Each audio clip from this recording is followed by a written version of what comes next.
আসসালামু আলাইকুম সবাইকে। আর হয়তো দুই একদিনের ভিতরেই তোমাদের ঢাবি ভর্তি পরীক্ষা হয়ে যাবে।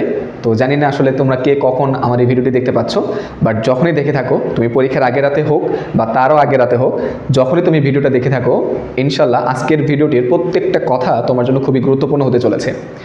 বিশেষ করে আমি যখন 2021 সালে ঢাবি ভর্তি পরীক্ষায় বসেছিলাম, তখন আমি এক্সাম হলের স্ট্র্যাটেজিটা একটু সামান্য ভুল করার কারণে কিন্তু আমার পজিশনটা অনেক দূরে চলে গিয়েছিল। তো আমি কি ভুল করেছিলাম এবং তোমরা কি ভুলগুলা থেকে অবশ্যই বিরত থাকবা, সেই জিনিসটা নিয়ে কথা বলবো। সবাই তো কি করতে হবে সেটা বলে, বাট কি করতে হবে না সেটা কিন্তু খুব কম মানুষই বলে। আমি আমার এক্সপিরিয়েন্স থেকে সেটা বলার চেষ্টা করব। ইনশাল্লাহ তোমাদের একটা মিনিটও বৃথা যাবে না, শুধুমাত্র ভিডিওটা একটু দেখতে থাকো। প্রথমে আসি হচ্ছে যে, সবসময় আমি একটা কথা বলি স্টুডেন্টদেরকে যে ঢাবি ভর্তি পরীক্ষায় এমসিকিউতে তোমাকে ভোগাবে ফিজিক্স আর ম্যাথ, আর রিটেনে তোমাকে ভোগাবে হচ্ছে বায়োলজি এবং কেমিস্ট্রি। কেন? এমসিকিউ ঢাবিতে সবসময় ফিজিক্সে একটু গতানুগতিক ধারার বাইরে একটু কোশ্চেন করার চেষ্টা করে। টাইপগুলো সেমই থাকবে, তোমার অন্যান্য ভার্সিটি ভর্তি পরীক্ষার যে প্রিপারেশন নিয়েছিলা টাইপগুলো সেমই থাকবে, কিন্তু কোশ্চেনটা একটু ঘোরাবে ফিজিক্সে। আর ম্যাথে হচ্ছে তোমার কোশ্চেন যদি নাও ঘোরায়, সেক্ষেত্রে তোমার টাইমটা একটু বেশি লাগবে। এই জন্য আমি সবসময় বলি ফিজিক্স আর ম্যাথের ক্ষেত্রে এমসিকিউতে খুবই সচেতন থাকার জন্য। এরপর রিটার্নের ক্ষেত্রে হয় উল্টা। ফিজিক্স এবং ম্যাথের জন্য তুমি মোটামুটি খুব দ্রুত হচ্ছে ম্যাথ যদি পারো, সূত্র যদি পারো দিয়ে আসতে পারবা, ম্যাথ করে দিয়ে আসতে পারবা। কিন্তু বায়োলজি কেমিস্ট্রিতে যেহেতু লেখার অংশ আছে, আমরা অনেকেই বুঝি না আসলে কতটুকু লিখতে হবে, কতটুকু ছাড়তে হবে। তো এই জন্য আমি সবসময় বলি যে বায়োলজি কেমিস্ট্রিতে তোমাকে প্রশ্নে যতটুকু চাইছে, বৈশিষ্ট্য চাইছে, তুমি 3-4টা বৈশিষ্ট্য দিয়ে শেষ করে দাও। তোমাকে কেমিস্ট্রিতে কোনো একটা মেকানিজম চাইছে, একটা বিক্রিয়া লিখে 2-3 লাইন ব্যাখ্যা দিয়ে শেষ করে দাও। 2.5 মার্কের জন্য খুব বড় গদ্য পদ্য তোমার লেখার প্রয়োজন নাই। ঠিক আছে, এটা গেল স্ট্র্যাটেজি। আর দ্বিতীয়ত হচ্ছে এমসিকিউর জন্য আরেকটা কথা বলে রাখা ভালো, সেটা হচ্ছে তুমি শুরু করবে আসলে কোনটা দিয়ে। আমি যে ভুলটা করেছিলাম, আমি হচ্ছে ফিজিক্স প্রশ্ন দিয়ে শুরু করেছিলাম, কারণ আমি 1 নম্বর ফিজিক্স প্রশ্নে দেখেছিলাম যে সম্ভবত কাজের মাত্রা কত বা এই টাইপের একটা কোশ্চেন। তো এই ধরনের হচ্ছে লুল্লা কোশ্চেন থাকবে, শুরু দিকে থাকতে পারে, সেই কোশ্চেনকে আসলে জাজ করে ফেলবা না। হ্যাঁ, আমার মতে ফিজিক্স আর ম্যাথ তোমার টাচই করা দরকার নাই, তুমি শুরু করবা হচ্ছে কেমিস্ট্রি এবং বায়োলজি দিয়ে। এমসিকিউ কথা বলতেছি, ঠিক আছে? এটা তোমাকে অনেক হেল্প করবে। আমি পরবর্তী যতগুলো ভার্সিটি ভর্তি পরীক্ষা দিয়েছি, আমি এই স্ট্র্যাটেজিটা অ্যাপ্লাই করেছি, কেমিস্ট্রি এবং বায়োলজি দিয়ে শুরু করেছি। তুমি একটা জিনিস মাথায় রাখবা, কেমিস্ট্রি বাইরে যত প্রশ্নই কঠিন হোক, তোমার ভার্সিটি এমসিকিউ খুব বেশি টাফ হবে না। ঠিক আছে, তুমি আরামসে হচ্ছে মাথা ঠান্ডায় করতে পারবা। কিন্তু ফিজিক্স আর ম্যাথের ভিতরে একটা কোশ্চেন মানে কোনো একটা পার্ট যদি কঠিন হয়, সেক্ষেত্রে তুমি হচ্ছে যে মাথার ঘাম মানে ছুটে যাবে তোমার। এই জন্য ভালো স্ট্র্যাটেজি হচ্ছে কেমিস্ট্রি বায়োলজি দিয়ে শুরু করো, দেন হচ্ছে ফিজিক্স ম্যাথ পড়বা। আর রিটার্নের ক্ষেত্রে করবা উল্টা কাজটা, রিটার্নের ক্ষেত্রে কখনোই বায়োলজি কেমিস্ট্রি দিয়ে শুরু করবা না। আমি সেম মিস্টেকটা করছিলাম, বায়োলজি সবার আগে দিতে গেছিলাম, আমার অর্ধেক টাইম চলে গেছে শুধু বায়োলজিতেই, আমার এখনো ফিজিক্স কেমিস্ট্রি ম্যাথ বাকি ছিল। বুঝতে পারছি? তো এক্ষেত্রে তুমি যেটা করবা, তুমি ফিজিক্স অথবা ম্যাথ এই দুটো যে কোনো একটা দিয়ে শুরু করবা, যেগুলো দেখবে যে একদম খুব ম্যাথ খুব সহজ ম্যাথ, ঠাস করে দিয়ে আসবা, দেন ঢুকবা হচ্ছে বায়োলজি কেমিস্ট্রিতে, হাতে সময় নিয়ে করতে পারবা। এরপর আসো প্যানিক, যেটা এতক্ষণ বললাম যে প্যানিক করার কারণে অনেক স্টুডেন্ট, হাজার স্টুডেন্টরা হচ্ছে ঢাবিতে হচ্ছে পিছায় পড়ে বা ভালো সাবজেক্ট পায় না বা হচ্ছে চান্সই পায় না।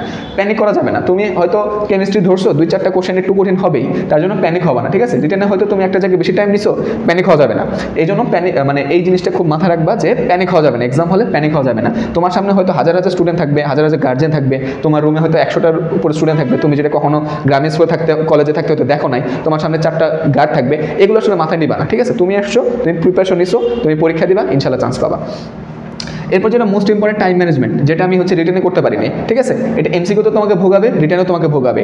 টাইম ম্যানেজমেন্ট নিয়ে খুবই সচেতন থাকতে হবে ভাইয়া। তুমি হচ্ছে যে তুমি সার্কুলার তো দেখছো যে এমসিকিউর জন্য কত মিনিট সময়, রিটেনের জন্য কত মিনিট সময়, এগুলো ভাগ করে নিবা যে তুমি 4টা যেহেতু সাবজেক্ট, তুমি কোনটার জন্য কতটুকু এক্সাক্ট টাইম পাচ্ছ।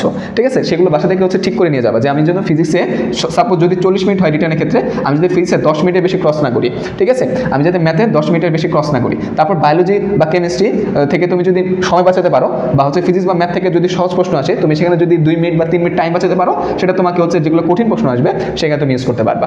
তো এই জিনিসটা খেয়াল করবে। টাইম ম্যানেজমেন্টটা আমি হচ্ছে বাসা থেকে দেখে যাইনি, যেটা আমার পরবর্তীতে কিন্তু অনেক বড় একটা ভুল হয়ে গিয়েছিল।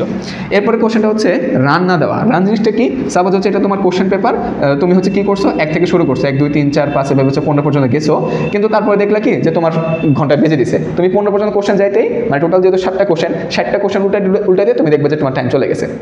এই জন্য যেটা বুদ্ধিমানের কাজ, 60টা কোশ্চেনকে আমরা কি করব, মানে আমাদের হাতে যদি 60 মিনিট থাকে, আমরা মানে সাপোজ আমি ধরতেছি হচ্ছে আমার হাতে 1 ঘন্টা সময়, আমি এটাকে 3টা ভাগে ভাগ করব। প্রথম হচ্ছে 25 মিনিট, তারপরে সাপোজ হচ্ছে যে 20 মিনিট, তারপরে হচ্ছে সাপোজ হচ্ছে 15 মিনিট, কত হলো 20, 40, 50, 60। এই 25 মিনিটে আমি 60টা কোশ্চেন একবার তো গো থ্রু করবো, যেগুলো একদম জ্ঞানমূলক কোশ্চেন, মানে দেখার সাথে আমি পারবো পানি পিএইচ কত, পানি আয়নিক গুণফল কত, হাইড্রোক্সিল আয়নিক ঘনমাত্রা কত, এই ধরনের যে জ্ঞানমূলক কোশ্চেন দেখার সাথে তুমি পারবা, এগুলো ঠাস করে তুমি হচ্ছে দাগাই দিবা। ঠিক আছে, 60 কোশ্চেনের ভিতরে অ্যাটলিস্ট তোমাকে কিন্তু অ্যাটলিস্ট 25 to 30 কোশ্চেন তোমাকে এই 25 মিনিটসে দাগিয়ে দিতে হবে, যদি মানে 60 মিনিটস হয়। ঠিক আছে, আমার যতটুকু মনে পড়ে 45 মিনিটস, তো সেটাকে তুমি 3 ভাগে ভাগ করে নিবা, আমি জাস্ট তোমাকে বোঝানোর জন্য বলতেছি। দেন নেক্সট সেগমেন্টে তুমি 20 মিনিট রাখবা, যেগুলো একটু মিডিয়াম কোশ্চেন। সাপোজ তোমাকে বলে দিল যে 0.5 মোলার সোডিয়াম হাইড্রোক্সাইডের পিএইচ কত বা পিওএইচ কত, তো এই ধরনের যে ম্যাথগুলো যেগুলো হচ্ছে তোমার একটু ভাবতে হবে বা তুমি ভাবলে পারবা, একটু ক্যালকুলেশন আছে, সেগুলো হচ্ছে সেকেন্ড রাউন্ডে করবা। অ্যান্ড থার্ড রানে যেগুলো একদম কঠিন, এক্সট্রিম লেভেল কঠিন, সেগুলো নিয়ে তুমি চিন্তা করতে পারো। আর যেহেতু নেগেটিভ মার্কিং, যদি তুমি 3-4টা কোশ্চেন বা 5টা কোশ্চেন তুমি নাও পারো, তখন এগুলো দেখারই দরকার নাই। ঠিক আছে, ওগুলো হচ্ছে ঢাবির টপ লাইনের জন্য, তোমার তো দরকার একটা সিট। তো এই জিনিসগুলো একটু খেয়াল রাখবা, মিনিমাম 3 ভাগে ভাগ করবা, তোমার সময়কে 3 ভাগে ভাগ করবা, সেই 3 ভাগে প্রত্যেকটা ভাগে ভাগে তুমি রান দিবা। প্রথম ভাগে হচ্ছে একদম ইজি কোশ্চেন, সেকেন্ড ভাগে হচ্ছে মিডিয়াম কোশ্চেন, আর থার্ড ভাগে হচ্ছে একদম হার্ড কোশ্চেন, যেগুলো মিনিমাম 3 বার রান দেওয়ার চেষ্টা করবা। And last but not the least, সেটা হচ্ছে ওভার কনফিডেন্স। আমি আমার অনেক ফ্রেন্ডকে দেখেছি যে হচ্ছে খুব পটেনশিয়াল থাকার পরেও দেখা যাইতো যে কোচিংয়ের ভর্তি পরীক্ষা, যে পরীক্ষাগুলো হতো সেগুলোতে খুব ভালো মার্কস পাইতো, সে হচ্ছে ওভার কনফিডেন্স থাকতো। দেন হচ্ছে কলেজের ফার্স্ট গার্ল বা ফার্স্ট বয়, সে হচ্ছে দেখা যেত ওভার কনফিডেন্সের কারণে দেখা যেত এমন ভুল করছে যেগুলো আসলে একদম সিলি মিস্টেক, এগুলো করা যাবে না। ঠিক আছে, ঢাবি ভর্তি পরীক্ষায় 2টি জিনিস মাথায় রাখবা, একটা হচ্ছে প্যানিক করবা না, আর দ্বিতীয়ত হচ্ছে সিলি মিস্টেকগুলো অ্যাভয়েড করতে হবে। তোমার কাছে 4টা অপশন দেখে মনে হবে যে অপশন এ 100% কারেক্ট, তুমি বাইরে এসে দেখবা তোমার বন্ধু দেখেছে বি, তোমার বান্ধবী দেখছে সি, তুমি তারপর বাসায় এসে মিলাই দেখলা আসলে অ্যাকচুয়াল অ্যান্সার হবে ডি। বুঝতে পারছো, এই জিনিসটা খুব বেশি হবে ঢাবি ভর্তি পরীক্ষা। অপশনগুলো খুব কাছাকাছি থাকবে, ভ্যালুগুলো খুব কাছাকাছি থাকবে, একটাতে থাকবে মিটার, একটা থাকবে ধরো হচ্ছে সেন্টিমিটার, হ্যাঁ, একটাতে থাকবে হচ্ছে জুল, একটা থাকবে নিউটন মিটার, একটা থাকবে ক খ উভয়ই। তুমি তো জুল দেখে জায়গায় দিয়ে আসবা, এখন আমরা কি জানি নিউটন মিটারও কিন্তু জুলের একক, জুলকে নিউটন মিটারে লেখা যায়, তখন আমাদের কিন্তু অ্যান্সার হইতো এ আর বি উভয়ই। তো এই যে যাবতীয় জিনিসগুলো, এগুলো আসলে এতদিন কোশ্চেন সলভ করতে করতে বুঝে যাওয়ার কথা। ঢাবির স্ট্র্যাটেজিগুলো, এগুলো কোশ্চেন যে স্ট্র্যাটেজি হবে, এগুলো একটু মাথায় রাখবা। আর আমি যে পয়েন্টগুলো কথা বললাম সেগুলো যদি মেনে চলতে পারো, ইনশাল্লাহ একটা ভালো পরীক্ষা তুমি দিতে পারবা। তো আজ এই পর্যন্তই, দেখা হচ্ছে পরবর্তী কোনো ভিডিওতে। ধন্যবাদ সবাইকে।